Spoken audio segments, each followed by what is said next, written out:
की हुकूमत पे बगावत के मुकदमात ऐसे बनाए जा रहे हैं जैसे कि आप रोजाना कभी जाके थाने के अंदर छोटी मोटी चोरी चकारी की FIRs लिखवाते हैं।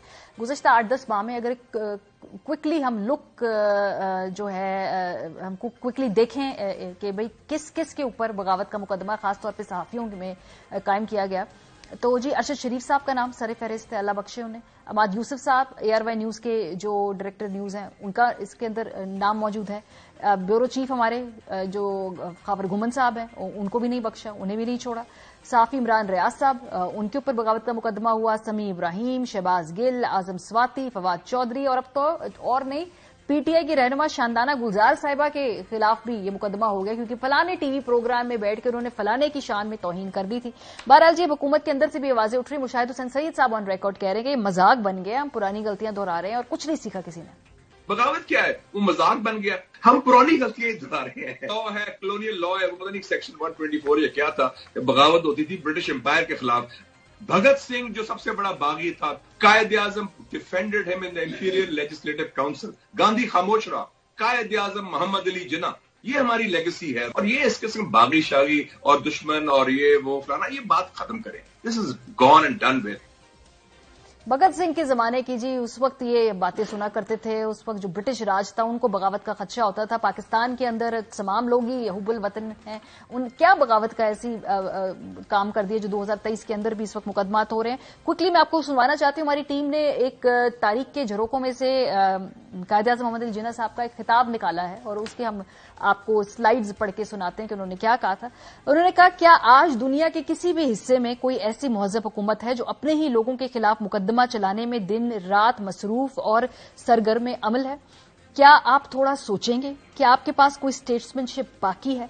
आप पिछले 6-8 माह से रोजाना के अखबारात पढ़ रहे हैं, आपको बंगाल में मुकदमे, मद्रास में मुकदमे, पंजाब में मुकदमे और मुल्क भर में मुकदमे होते नजर आएंगे।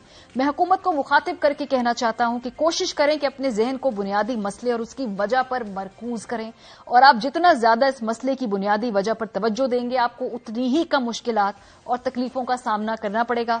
इस बात की बेहद खुशी होगी कि हम अवाम के टैक्स का पैसा इन अफराद और शहरियों के खिलाफ मुकदमे चलाने में जाया नहीं करेंगे जो अपने मुल्क की आजादी की लड़ाई लड़ रहे हैं और उसके लिए मेहनत कर रहे हैं।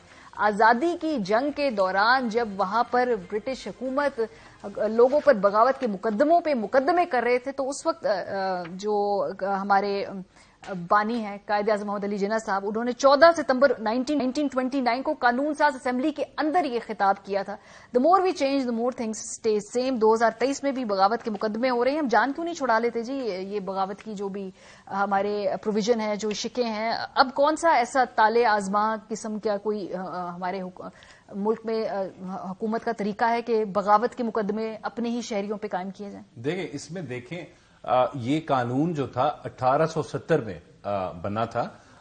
उसका मकसद ये था क्योंकि 1857 में जो जंग आज़ादी हुई थी उसमें जो जज्बात थे आज़ादी के लोगों के, उसको दबाने का मकसद ये था कि जो एक फॉरेन पावर आपके ऊपर बैठी है, साम्राज्यी हुकूमत है, उसकी जो फाउंडेशंस हैं वो क्योंकि फ्रेल थी, लोगों की मंशा के मुताबिक तो नहीं थी, जबरदस्ती बैठे हुए थे, बादशाह थी, तो उसकी फाउंडेशंस हमने प्रोटेक्ट करनी है, मकसद ये था। तो उससे पहले सबसे ट्रायल होता है 1891 में सुभाष चंद्र बोस, एक जर्नलिस्ट थे, बंगाली थे।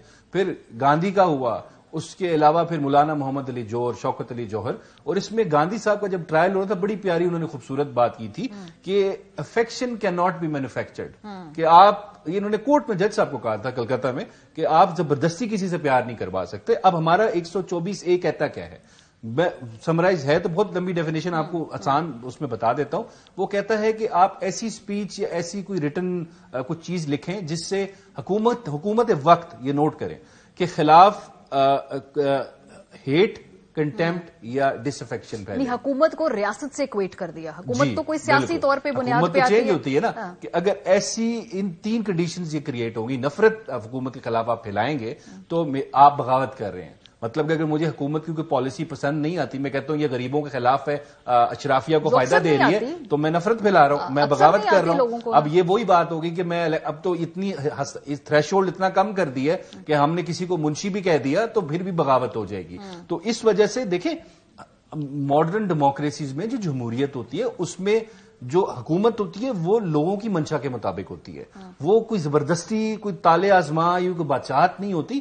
تو آپ کو بغاوت کا قانون چاہیے کیوں؟ کیونکہ لوگوں نے اگر آپ کو پسند نہیں ہے ووٹ دے کے آپ کو سائڈ پہ کر دیں گے. نہیں، کیونکہ بہت بڑی بڑی لیجسلیشن ہمارے دیکھیں یہ صرف کنسنسس ہوا، یہ نہیں اس کے اوپر. دیکھیں یہ بالکل یہ بل بھی آیا تھا اسمبلی میں، اس کے بعد انہوں نے اس پہ کچھ بھی نہیں کیا. پتہ نہیں کیا ناگہانی وجوہات تھی جس کی وجہ سے انہوں نے اس پہ کوئی پروسیس نہیں کیا. سینٹ سے پاس ہوا، رضا ربانی صاحب لائے تھے نیشنل اسمبلی میں، اس کا کچھ بھی نہیں ہوا. پھر اس کے بعد دیکھیں ہمارے پڑوس میں انڈین سپریم کورٹ ہے، وہ انہوں نے 1.5 سال پہلے اس قانون کو سسپینڈ کر دیا کہ یہ جی کلونیل ریلک ہے، اس کی ماڈرن جمہوریت میں اندر کوئی ضرورت نہیں ہے. اور یہاں پہ ہمارے ملک میں اس کو پروٹیکٹ کیا جا رہا ہے اور بالکل رکھا ہوا ہے خاص فری سپیچ کو دبانے کے لیے. دیکھیں اس کا مقصد کیا ہے؟ اس میں سارے پرچے جتنے بھی ایف آئی آرز ہوئی ہیں وہ صرف کس چیز پہ ہوئی ہے؟ کچھ لکھنے پہ ہوئی ہے یا کچھ بولنے پہ ہوئی ہے.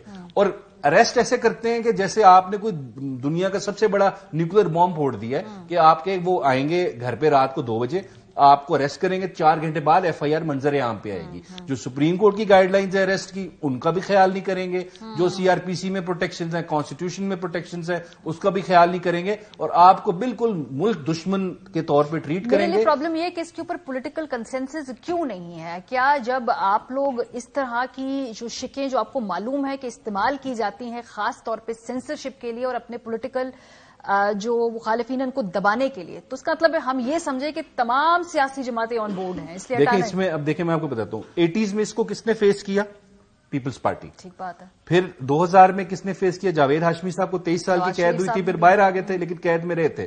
پھر جاوید لطیف صاحب پہ ہوا، پھر کیپٹن صفدر صاحب پہ سندھ پولیس میں پیپلز پارٹی کی حکومت میں ہوا. آپ کو یاد ہوگا ان کو کمرے سے اٹھا کے لے گئے تھے. وہ ایف آئی آر جس طرح ہوئی تھی اس میں ڈیٹیل میں نہیں جا رہا. اور پھر اب یہی حکومتیں دونوں کی اب حکومت ہے، یہ پاکستان تحریک انصاف پہ وہ پرچے کر رہی ہیں، کل کو وہ آئیں گے تو پھر وہ ان پہ پرچے کریں گے. آپ اس قانون سے جان چھڑائیں. یہ قانون ہماری جمہوریت کو بالکل اس پہ بیٹھتا نہیں ہے.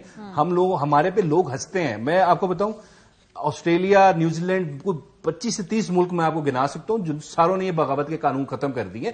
جن سے ہم نے لیا تھا یہ برطانیہ، انہوں نے 2006 میں وہ جسٹس ایکٹ پاس کیا، اس کو ریپیل کر دیا، ختم کر دیا. اور ہم ابھی تک ان کو لے کے بیٹھے ہوئے ہیں. ایک ہم لوگ کو وہ انٹلیکچوئل انفیریورٹی کمپلیکس ہے ہم لوگوں کو، ہم نے اس قانون کو بھی تک گلے سے گورا کمپلیکس رکھا ہوا ہے پاس. وہ ایک بات کہہ دوں، وہ چلے گئے ہیں ہمارے وہ پرانے آقا جو تھے، لیکن یہاں پہ اپنی باقیات چھوڑ گئے جن کو یہ قانون بڑا پسند ہے. بڑی انٹرسٹنگ فلمیں بھی بنی ہوئی ہے. بہرحال جی یہ پروگرام کو ہم یہاں پہ ختم کرتے ہیں. ریاست کا اتنا دل چھوٹا نہیں ہوتا، ریاست کی بنیادیں اتنی کمزور نہیں ہوتی کہ اپنے ہی کسی شہری کی کسی بھی گریونسز کے اوپر کہی ہوئی سخت یا تلخ بات کے اوپر اتنے زیادہ ڈسپرپورشنیٹ ریاکشن ہو کہ ان کو بغاوت یا سیڈیشن کی